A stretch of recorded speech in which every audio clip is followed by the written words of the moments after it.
आज हम लोग हिंदी की कक्षा में वर्ग 9 में उपस्थित हैं, जिसमें सुमित्रा नंदन पंत जी के कविता को पढ़ेंगे। कविता का शीर्षक है ग्रामश्री।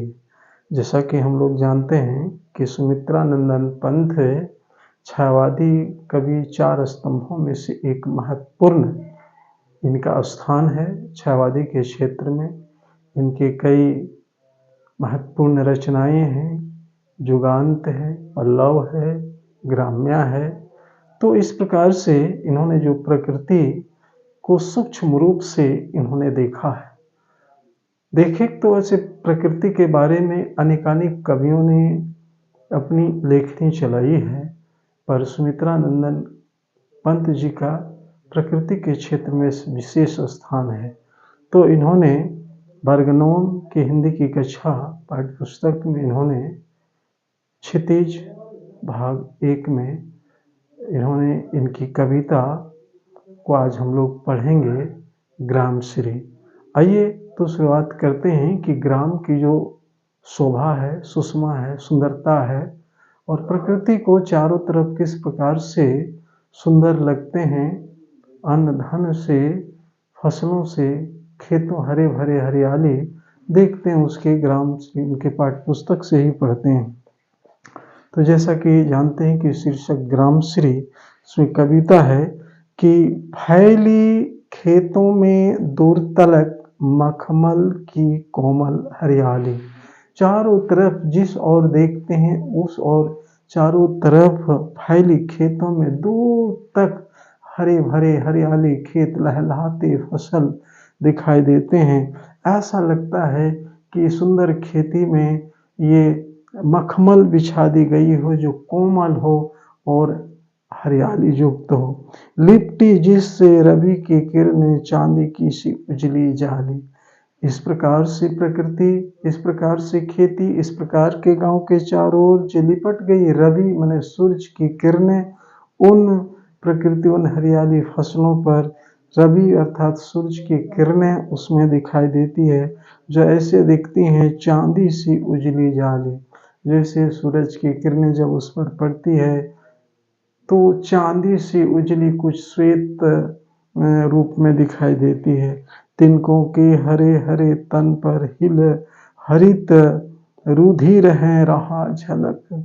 तिनकों अर्थात घासों में के हरे हरे पत्तों में, हरे हरे पौधों में जो तन है उसमें हरे हरे, उसमें जो वायु प्रवाहित होती है जिसमें हिल रही, और कहीं रुधिर मने लाल, कहीं कहीं लालिमा दिखाई देती और झलक बहुत ही सुषमा सुंदर लगती है प्रकृति।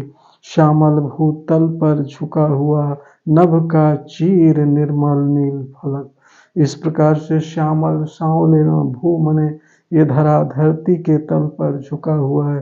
नभ मतलब आसमान, आसमान जैसे ये क्षितिज पर सटे हुए, धरती और आकाश सटे हुए उसको क्षितिज कहते हैं। चीर दूर पर दूर दूर तक निर्मल स्वच्छ निर्मल नील, नीले गगन जो दिखा फलक, उनके विशालता चारों तरफ प्रकृति सुंदरमय दिखाई देती है।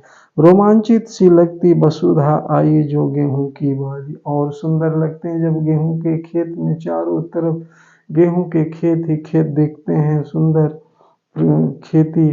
तो ऐसे वसुधा माने धरती आई सु गेहूं में धीरे धीरे बाली आ जाती है जो सुसज्जित हो जाती। अरहर सनई की सोने की किंकिनिया की शोभाशारी। अरहर एक प्रकार की दाल की खेती है जो सनई और कहते हैं सोने की सी जो सरसों के खेत होते हैं, और कोई रेशम की किंकिनिया जो करधनी की तरफ जब सूख जाते हैं तो उनके फलठो बजते हैं जो करधनी की तरह आवाज करते हैं, जो शोभाशाली सुंदर लगते हैं। उड़ती भीनी तेला गंध फूलों सरसों पीली पीली। और जब खेती धीरे धीरे पक जाते हैं तो भीनी तेलाक गंध, तेल की गंध, जैसे सरसों पक जाते हैं, तेलाक फूली सरसों जब फूल जाते हैं तो पीले पीले दिखाई देते हैं।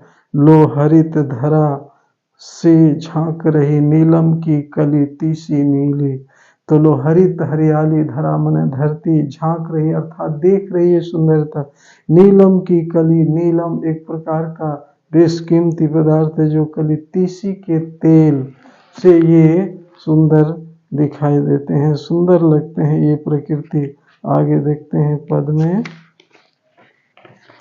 रंग के फूलों में रिलमिल हंस रही सखियां मटर खड़ी। रंग बिरंगे फूल, रंग बिरंगे प्रकृति में ये कहते हैं ऐसा लगता है कि मटर हंस रही है, ऐसा दिखाई देती है खड़ी। मखमली पेटियों सी लटकी छिनियाँ छिपाई बीजी लड़ी। ये प्रकृति की सुंदर उदाहरण है कि मखमली के समान ऐसा बिछी हुई जो पेटियों से लटकी हुई छिमिया जो जिसके अंदर बीच बीच में बीज होते हैं। फिरती है रंग रंग की तिलती, रंग रंग के फूलों पर सुंदर। तितलियां चारों तरफ मंडराती है, घूमती है रंग फूलों में और सुंदर लगते हैं फूल और उसमें तितलियां मंडराती है। फूले फिरते फूल स्वयं उड़ उड़ वृंतों पर। फूल के चारों ओर घूमते तितलियां फूल वो स्वयं उड़ रहे हैं।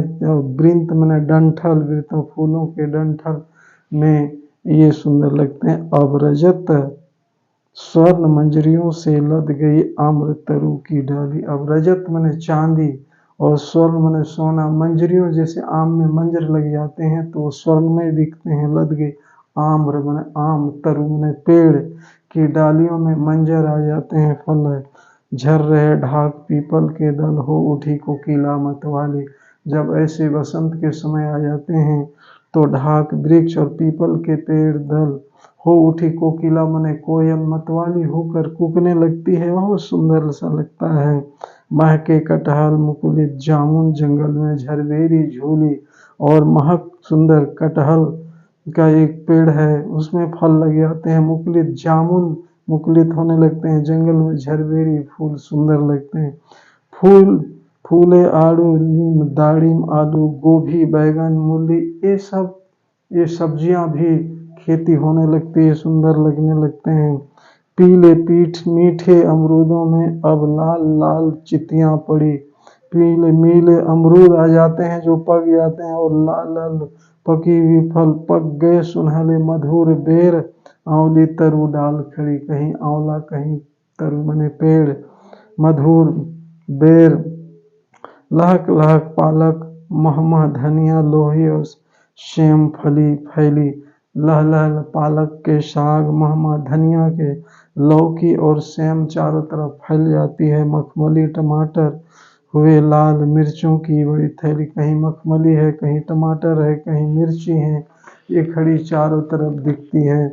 और आगे बालू के सांपों से अंकित गंगा की सतरंगी। इस प्रकार से गंगा के किनारे जब इसको देखोगे तो चारों तरफ बालू किनारे किनारे जो दूर से देखने के सांप अंकित सांपों की आकृति दिखाई देती है।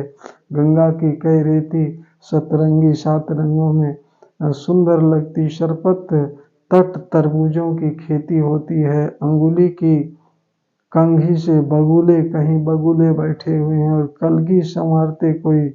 तीरते जल में सुरखाव पुलिन पर मरोठी रहती सोई।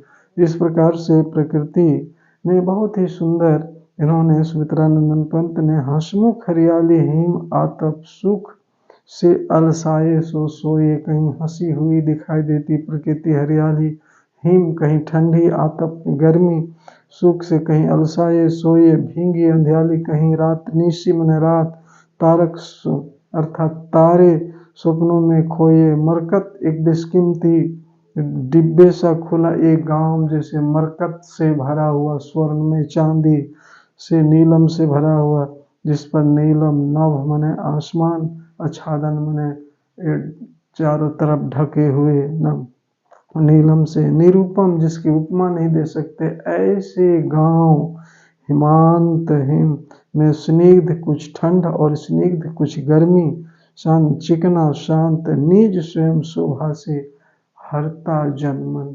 अपनी गांव की इस शोभा से लोगों को हर किसी का कवि का मन हर लेता है। ऐसे गांव की प्रकृति हरियाली सुंदरता जो अनुपम है।